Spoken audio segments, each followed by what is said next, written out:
ایک دفعہ کا ذکر ہے، ایک بزرگ جس کا نام ابو عامر تھا، اس کے گھر کی دیواریں گر گئیں۔ اس دیوار کو بنانے کے لیے شہر سے مزدور لینے کے لیے گیا۔ جب وہ مزدوری کے اڈے پر پہنچا تو دیکھا اس کے گرد بہت سارے مزدور جمع ہو گئے۔ سب کہہ رہے تھے کہ مجھے لے جاؤ، مجھے لے جاؤ، لیکن اس کی نظر اچانک ایک نوجوان پر پڑی جو ایک کونے میں بیٹھا قرآن کی تلاوت کر رہا تھا۔ اس نے بہت حیرت سے دیکھا کہ سب کے سب مزدور مزدوری کرنے کے لیے میرے آگے پیچھے گھوم رہے ہیں، لیکن وہ ذرا بھی توجہ نہیں دے رہا۔ اس سے بہت تجسس ہوا۔ آخر وہ اس نوجوان کے پاس پہنچا اور اسے مخاطب کر کے کہا کہ تم مزدوری نہیں کرو گے؟ اس نے کہا کیوں نہیں، مزدوری کرنے کے لیے ہی تو یہاں بیٹھا ہوں۔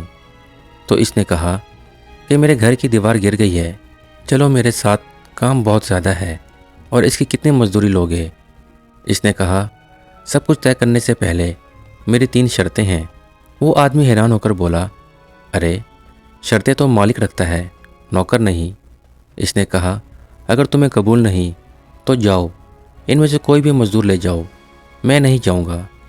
اس بزرگ کو بہت حیرت ہوئی۔ اس نے اسے کہا اچھا چلو بتاؤ کہ تمہاری کیا شرطیں ہیں، اگر میری سمجھ میں آئی تو میں تجھے لے جاؤں گا۔ اس نے بتایا کہ پہلے تو میں 3 درہم مزدوری لوں گا، اس سے نہ ایک کم اور نہ ایک زیادہ، اور دوسری شرط یہ ہے کہ جب اذان ہوگی تو میں سب کام چھوڑ کر نماز کے لیے جاؤں گا، اور میری تیسری شرط یہ ہے کہ آپ مجھ سے کوئی بھی سوال نہیں کرو گے۔ وہ آدمی بہت خوش ہوا کہ اس کا ریٹ تو بہت کم ہے، کیونکہ بازار کا ریٹ 4 درہم تھا اور اس نے اپنا ریٹ 3 درہم بتایا ہے۔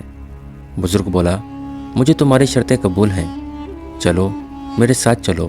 وہ اسے اپنے گھر لے گیا اور کام دکھا دیا۔ اس نے کام کرنا شروع کیا اور بزرگ نے اپنے بیٹے کو اس کی نگرانی کے لیے وہاں کھڑا کر دیا۔ وہ سارا دن کام کرتا رہا۔ آخر شام میں جب وہ بزرگ اپنے گھر آیا تو دروازے میں اسے اس کا بیٹا ملا اور بولا، ابا یہ ولی اللہ کہاں سے لے کر آئے ہو؟ یہ تو سارا دن بڑی ایمانداری سے کام کرتا رہا ہے اور نمازیں بھی پڑھتا رہا ہے، اور اس کے ساتھ ساتھ میں نے بھی نمازیں پڑھی ہیں۔ تو جب بزرگ نے اس کا کام دیکھا تو بہت خوش ہوا۔ جو کام ایک مزدور 3 دن میں کرتا تھا، اس نے بڑی ایمانداری کے ساتھ ایک ہی دن میں کر دیا تھا۔ آخر اس نے 4 درہم نکال کر مزدور کے ہاتھ پر رکھے تو اس نے 1 درہم واپس کر دیا۔ اس نے کہا تھا کہ میری مزدوری 3 درہم طے ہوئی تھی۔ پھر بزرگ بولا اپنا نام تو بتاتے جاؤ۔ اس نے بولا کہ میری شرط یہ بھی تھی کہ مجھ سے کوئی سوال نہیں کرو گے۔ آخرکار وہ اپنی مزدوری لے کر وہاں سے چلا گیا۔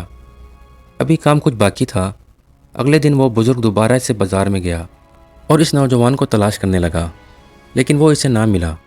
دوسرے مزدوروں سے پوچھنے پر پتہ چلا کہ وہ صرف ہفتے کے دن مزدوری کے لیے آتا ہے، عام دنوں میں وہ مزدوری کے لیے نہیں آتا۔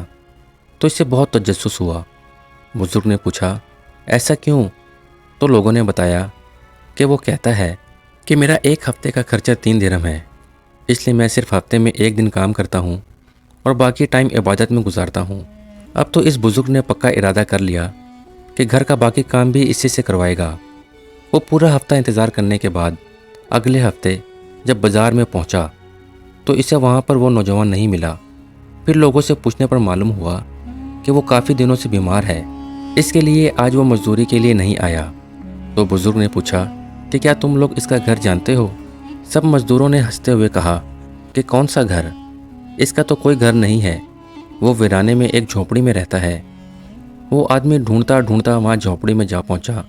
جب وہ جھونپڑی کے باہر پہنچا تو اس نے آواز لگائی کہ اندر کوئی ہے؟ تو اندر سے نوجوان کی آواز آئی کہ ابو عامر آ جاؤ، اندر کوئی نہیں ہے میرے سوا۔ وہ بزرگ بہت حیران ہو کر بولا کہ اسے تو میں نے اپنا نام نہیں بتایا تھا، اور اسے کیسے پتہ چل گیا کہ جھونپڑی کے باہر میں کھڑا ہوں؟ آخر وہ بزرگ جھونپڑی کے اندر گیا تو دیکھا کہ وہ بخار سے تپ رہا ہے۔ بزرگ نے بڑے پیار سے بولا بیٹا تم تو بہت بیمار ہو، میں کسی اچھے حکیم کو لے کر آتا ہوں۔ لیکن اس نوجوان نے جواب دیا نہیں، کسی کو لے کر آنے کی ضرورت نہیں، میرا وقت آ گیا ہے، ابھی میرے پاس زیادہ وقت نہیں ہے۔ وہ بزرگ بہت پریشان ہو کر بولا اچھا میں تمہارے لیے کیا کر سکتا ہوں؟ نوجوان نے کہا اگر آپ میرے 2 کام کر دیں تو میں آپ کا احسان مند ہوں گا۔ بزرگ نے بولا کیوں نہیں، بتاؤ مجھے کیا کام ہے؟ اس نے بولا، یہ لو 3 درہم، جب میں نے تمہارے گھر مزدوری کی تھی تو تم نے مجھے دیے تھے۔ اس کے بعد میں بیمار ہو گیا اور ان کو خرچ نہیں کر سکا۔ جب میں مر جاؤں تو ان 3 درہم سے میرے کفن دفن کا انتظام کرنا، اور جو بچ جائے وہ صدقہ کر دینا، اور کوئی بھی اعلان کیے بغیر مجھے دفن کر دینا۔ بزرگ بولا، اچھا دوسرا کام بتاؤ۔ اس نے اپنی جیب میں ہاتھ ڈالا اور قیمتی ہیروں کی ایک انگوٹھی نکالی اور اسے دی، اور ایک قرآن جو تلاوت کرتا تھا وہ بھی اس بزرگ کو دیا، اور کہا کہ میرے مرنے کے بعد یہ خلیفہ ہارون کے دربار میں جا کر پیش کرنا۔ وہ بزرگ بولا، چلو ٹھیک ہے، لیکن مجھے اپنا نام تو بتاؤ کہ میں اسے کیا بتاؤں گا کہ یہ انگوٹھی اور قرآن کس نے دیا ہے۔ وہ نوجوان بولا کہ جب آپ اسے یہ دونوں چیزیں دیں گے تو وہ سب کچھ سمجھ جائیں گے۔ پھر اچانک ہی اس نوجوان کی آنکھیں بند ہوئیں اور اللہ کو پیارا ہو گیا۔ بزرگ نے اس کی نصیحت کے مطابق اس کے کفن کا انتظام کیا، اور جب جنازہ اٹھایا تو دیکھا کہ بہت سارے لوگوں کا ہجوم اس کی جھوپڑی کے باہر موجود تھا، حالانکہ اس نے کسی کو خبر بھی نہیں کی تھی کہ وہ نوجوان دنیا سے چلا گیا ہے۔ آخر سب کرنے کے بعد وہ انگوٹھی اور قرآن لے کر خلیفہ ہارون کے دربار میں حاضر ہوا۔ خلیفہ ہارون نے پوچھا، آپ کس کام سے آئے ہو؟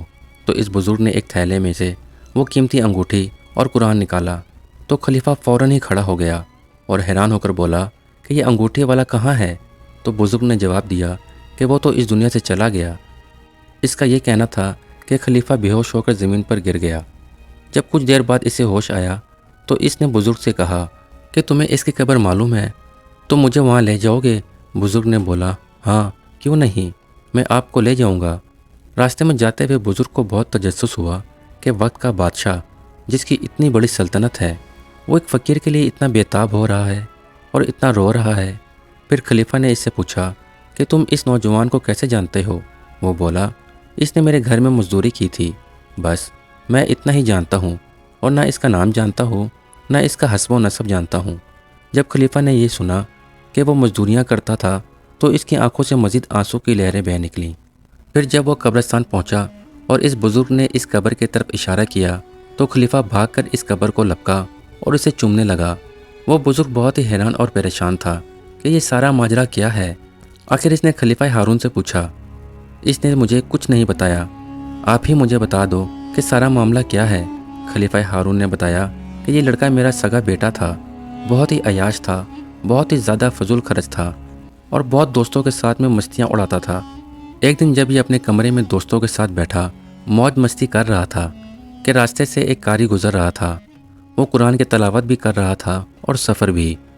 اس کے کمرے کی کھڑکی کھلی تو اس کے کان میں قرآن کی اس آیات کی صدا پڑی جس کا ترجمہ کچھ یوں ہے، کیا ابھی وقت نہیں آیا کہ مومنوں کے دل خدا کی یاد کے لیے تیار ہو جائیں اور صرف اپنے دل میں اللہ کو بسا کر دنیا کو بھلا دیں؟ تو وہ سجدے میں گر گیا اور پھر آواز لگائی، ہاں ہاں وہ وقت آ گیا۔ ساتھ ہی اس نے اپنے سارے دوستوں کو کمرے سے نکال دیا اور مجھے بولا کہ ابا میں خدا کی تلاش میں نکلنے جا رہا ہوں۔ تو میں نے کہا، بیٹا تو محل میں رہنے والا، نازوں میں پلا ہوا اور نرم گدوں پہ سونے والا خدا کو کہاں تلاش کرے گا؟ تو اس نے جواب دیا کہ خدا محلوں میں نہیں، خدا ہمیشہ غریب کی جھونپڑیوں میں ملتا ہے۔ تو میں نے اسے اپنی ہیروں والی انگوٹھی دی کہ یہ انگوٹھی لے جاؤ، اس نے بہت قیمتی ہیرے لگے ہوئے ہیں، ایک ہیرا نکال کر بیچو گے تو تمہارے کئی مہینے آرام سے گزر جائیں گے۔ لیکن اس نے یہ انگوٹھی لینے سے انکار کر دیا۔ میرے بہت اصرار کرنے پر آخر اس نے یہ انگوٹھی لے کر اپنے ہاتھ میں پہن لی۔